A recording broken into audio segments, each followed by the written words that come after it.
theme that you thought was just overused in gaming? On the Ameritrash side of things, you might think Cthulhu, Lovecraft, right? Because there's a bajillion games with that theme. On the Euro side, though, you might be tempted to say something like Trading in the Mediterranean or something like that. But I think there's a theme that gets a pass because there's so many of them and there's so many really great ones that is used a lot. Now, the point is, overuse is a weird phrase because overuse means that there's too many and there shouldn't be more made. No. I don't think overuse is the right word. There are tons of great Lovecraft games out there, and we need more of them that are great, obviously. There are tons of great this-themed games out there, and there are so many good ones. This year, though, this game came out, and we're talking about a theme that is trains, Railroad Revolution. That's right, by What's Your Game? Now, I think there's about this many train games. So this is that part in the video where I had this really great, clever idea where I was going to just read through every board game with the word trains or about trains in the title. And I was even going to double time the speed so it had that little chipmunk sound to it and read it really fast till I realized there are at least 425 games, and that's just the tags with the word trains on Board Game Geek alone. Who knows if there's some that slip through the cracks with the right railroads, because there's a bajillion of these games. Not a bad thing. It just means it's a crowded market. So it takes something for games about trains to truly stand out. Does Railroad Revolution do that? Let's find out.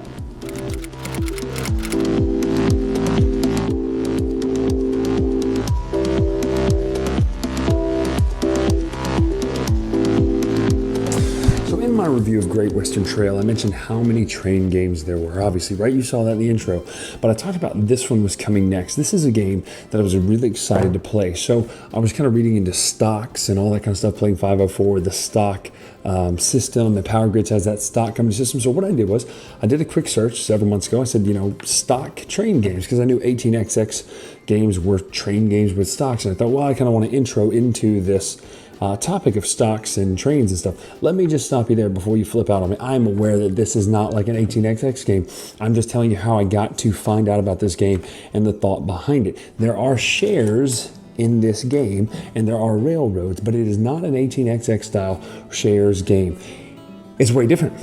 In fact, I really don't know how to describe this game. It's a worker placement game that has some board management, variable placement, variable starting abilities, and some of the best, most unique mechanics I've seen in a long time. It's needless to say that I love this game. I'll go ahead and tell you up front. So if you're worried about me saying, yeah, I don't really like this or this, I'll talk about some things that might be problematic and might not be, but I will tell you that this game turned out to be incredible.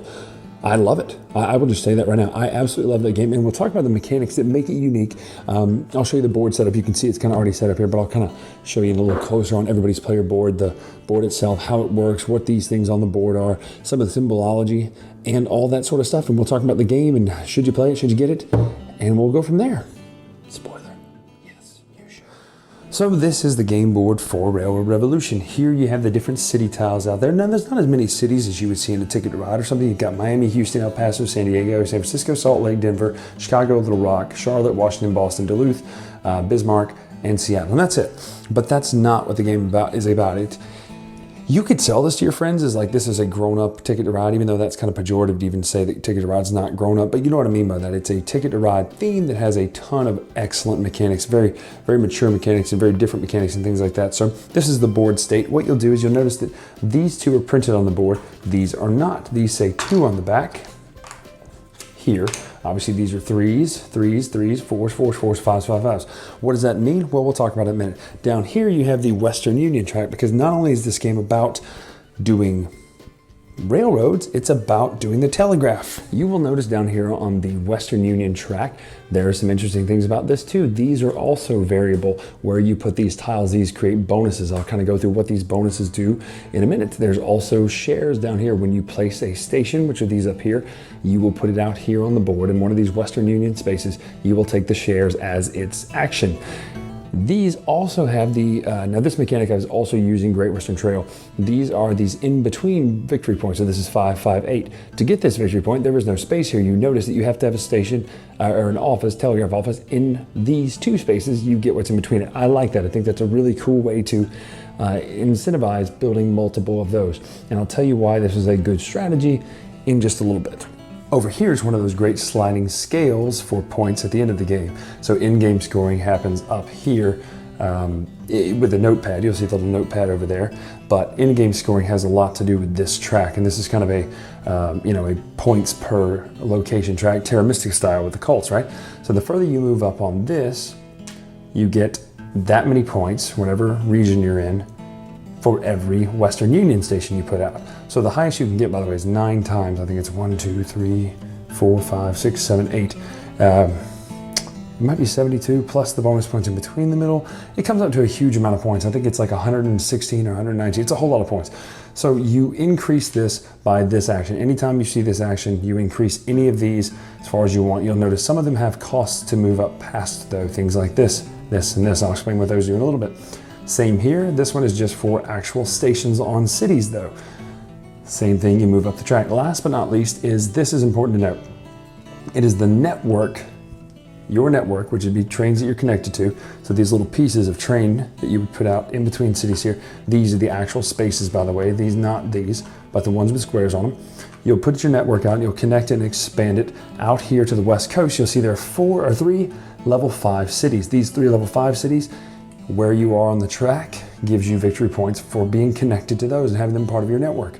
For instance, when you're all the way up here, that's a 75-point bonus if you get that, if you're all the way up there. These symbols mean you have to pay a worker, as in get rid of a worker out of your supply. So a little bit of a trade-off. Think maybe that sounds horrible. We'll talk about that, why that's more common than you think. Over here is everyone's individual player board, and this kind of has a track up here at the top for each of your rails that you have left and your stations, whether Western Union or railroad stations, up there at the top. Also interesting to note, each company color, basically player color, has their own unique symbol, name. Very cool. Just a nice touch they didn't have to do. Always like it when art goes the extra mile. Over here are your 4 actions. I'll zoom in close to explain that, but I want to show you up here at the top of these is a cost. This is not how much these cost to use. This is how much, when you take the sell action, they are worth. So you always have to go left to right. So you can't just, sell off this one over here. Once you sell all the way off, or place all the way off, I should say, to where all of this is clear on this side of your company name, that's what triggers the end game. It finishes out to where everyone gets the same amount of turns, and then everyone gets 1 more turn. So if the next to last person, which is what happened when we played, signals the end, the last person will get a turn, and then everyone will get 1 last round, which means you could actually use these, but the game is triggered ending here on this side. Let's take a look at what these actions do, and I'll get into this super unique mechanic about this game that is great, and you're gonna love it, I promise.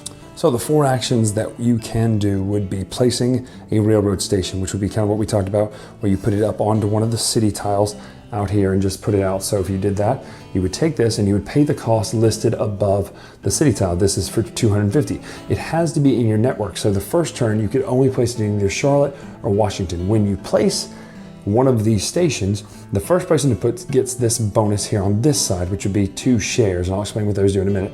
You also get one of these 2 colored workers. You say, what do the different colored workers do? I thought that was player colors. Oh no, it's not player colors. You then, so this cost is 500 up here. You get those. First player to get it gets it. Obviously, when the first player puts their thing here, no one else can get this first player marker unless they use a gray meeple. What does that mean? We'll talk about it in a minute. That is the first action. Second action is laying tile. This one's a little tricky. You pay $400 to put 2 of your railroad tracks out there, plus $100 for every one of these triangles you pass. These triangles represent difficult terrain. Smoky Mountains, swamps in Louisiana, the Atchafalaya Basin and all that stuff. I don't know if that's actually what it is, but I know that's where that is on the map. So that's what that is. It represents extra terrain that you would have to pay to kind of get your track across. So for instance, if you wanted to extend your network, these are actually just for the tile cards that everyone gets for your objective cards. And I'll explain that in a minute. So here, to go from Washington to Chicago would be the $400 base cost plus 100 and 100 for each of the triangles shown. So $600 to stretch across here. You say that's expensive. You only start with $600 in your bank. That is correct. It is expensive, but we'll talk about how you can mitigate that. Next action is placing a Western Union telegraph station. Take one of your things off the board here and put it in one of the tiles we talked about here. You can do it in any order. There is no network for these bottom pieces. If you place it here, for instance, this one gives you 1 additional share plus the 3 you normally get. You can also trash one of your workers to get $600. That's one way you can do it. And again, if you take the action again next turn and place here, you'll get that at the end of the game. So, last but not least is the action here of trade. Basically, you can get the amount listed above each of these individual things when you sell one of them right here. You can also flip a train.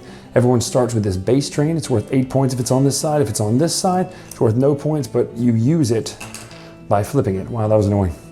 You flip it over to use it. So to flip this train, it allows you to upgrade or promote 2 of your workers. We'll talk about what that does in a minute. There are other trains, however, that you can get via this symbol here. It's kind of this diagonal shaped train, gets you a new train. There's other places on the board for it too. When you flip this train, you can place a tile for free, ignoring all terrain and the cost. When you flip this one, $600, you get 3 shares. Move up on the track 3 spaces, great action. And those are the different trains you can do. You can have more than one of each kind of train. These are the starter trains, so you only ever get one of those. And that's the 4 actions right there. Now, you say, what is all this under it? That is where the mechanics get really fun. We'll talk about what that does right in just a few minutes. Meeples. Don't you just love the different colored workers? They got their little engineer hats and stuff. This is great. 4 different colored meeples. But wait a minute, I'm the blue team. Why would I have an orange meeple? That's precisely right. You have different colored meeples for a very important mechanic, and that is this. Notice at the bottom of the board, it shows different colored meeples, right? So when you regularly take the action, you would just do the top action. Second action down here, if you have a white one, lets you pull this off to promote one, and we'll talk about what that does in a minute. But if you do the action with these special colored meeples down here, they do different things. For instance, you can place a station for free. You can flip a train for $100 if you use the purple one. The orange one is the free one. Gray lets you take the first bonus as if you're the first one there, even if you're not the first one there. And if you are the first one there, it lets you take it twice. Blue lets you get, for 300 points, you can take the $300, you can take the action again twice. And it just goes on and on. I'll pause that for a second. You can see kind of that these all do incredible things. Orange is the accountant. It's usually a discount, as in here, here, and here. Purple's just a better action. It lets you, move up the track 3 times. The deals, we'll talk about that in a minute. And then gray is usually you get to do that action again or get multiple shares here. So really, really great things there. And that is one of the most unique mechanics in the game. The idea that you all have the same actions, yet your actions can change based on your meeples versus putting a building out on the board is fascinating. I have not seen this used in another game, that you can get meeples from the board, different color ones out there, and these allow you to get better ones. If you take the action twice, for instance, you may get 2 of the same color or 2 different colors. So you can never have less than 4 meeples in the game. But these allow you to get more and more meeples out there for your team. The way the mechanic works is for placing it, you'll place your meeples one at a time. You'll take an action, it'll come back around, you'll take another action. You'll keep going around. Obviously, there's that discount or that bonus, right? Keep going around, keep going around. Let's just say this is all you had left. Now, when you place your last worker, the next time you go to place a worker, you scoop them up and then you can place them. So if you only have one special worker, you have to kind of remember when you want to play that to know that you won't be able to play it until all your workers have been placed. Now this other action for promote, everyone starts with these tiles here, these objective tiles. The promote action means this card, to get 18 points right here, it requires that you have two rails going over difficult terrain with 3 triangles like that. So places like here and here. So if in your network you have that, you could then do this promote a worker action, and this is simple. It lets you promote a worker like this. So let's just say this is your workforce here. You've got these 1, 2, 3, 4, 5, 6 meeples, right? Now let's say your tile says you have to have a purple meeple to finish the tile. So it's do this, this, and this, and have a purple meeple. You take the action with the white meeple here, put it on the board. You do the regular action, so you'd put a telegraph line down. You then will take one of your purple meeples, whether it's been placed already or whether it's in your supply, just out of the game and put it on that card, the tile. And when you do that, it's out of the game completely. So you kind of have to be careful what you want to just destroy when it comes to doing that promotion action. Any colored meeple can also use the basic white meeple action as well. So that's what the promote action does. Once this is done, you flip it to get the points for it, and he goes out of the game back into the common supply. You then will draw 3 B tiles, flip them over, and you can kind of see some of these. 3 of these B ones and choose which one you want. This one you get 22 points, but it costs you an orange worker and a teal worker if you have 2 stations on level 1 cities and 3 stations, and 1 station on a level 3 city. Once you cash in a B, you guessed it, you can get 3 Cs and then 3 Ds once you do it. The only thing is that's cool is you have 2 of these A tiles, so you could potentially get up to 8 of these tiles. Good luck doing that. Anyway, so let's talk another really unique mechanic to this game, and that would be these shares over here. No, these shares don't work like an 18xx game stock company like that. No, they don't. They work as in that they are shares of the Western Union Telegram Company. They're $150 a piece. You start with 3 of them. At any point, you can trade them in for the monetary value, no matter how many you do. You cannot, however, buy them at any point. That's what these spaces down here on the Western Union track are for.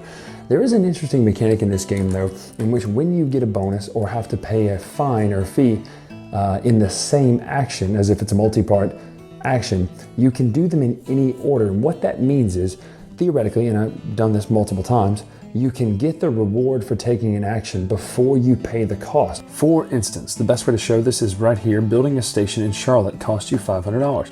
Let's just say you only have $200 left. You have no shares left, right? Well, if you're the first person to build a station in Charlotte, you gain 2 shares.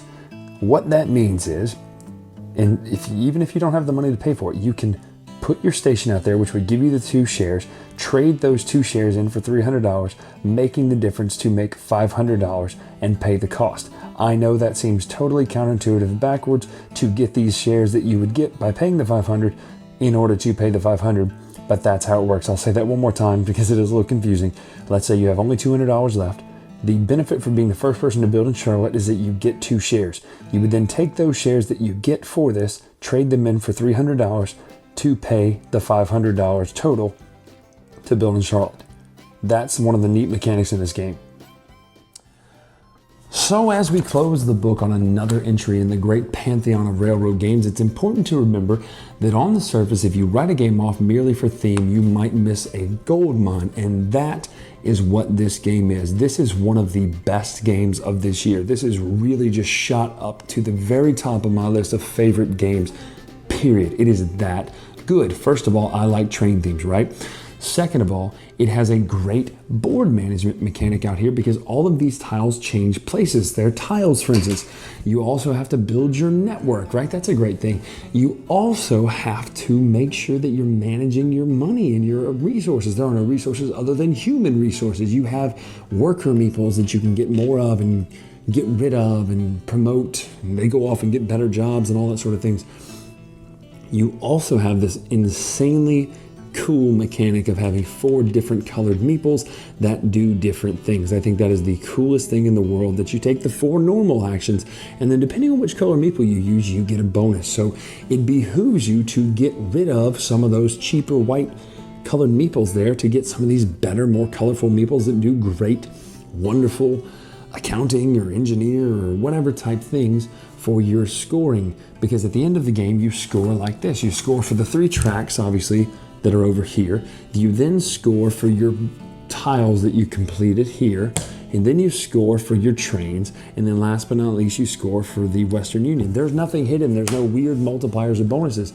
The scores in these games go kind of high. I won, I know, 257 to 206 to 175 to 175. I don't know if that's a good score or not. All I know is I just made bank on the Western Union, pulled my thing up all the way over here on the Western Union track, and then just tried to do as good as I could on everywhere else. I got 0 points for being on the West Coast cities. However, you can come, the girl who came in second, Jordan, she got 75 points the very last turn because she connected those 3 cities.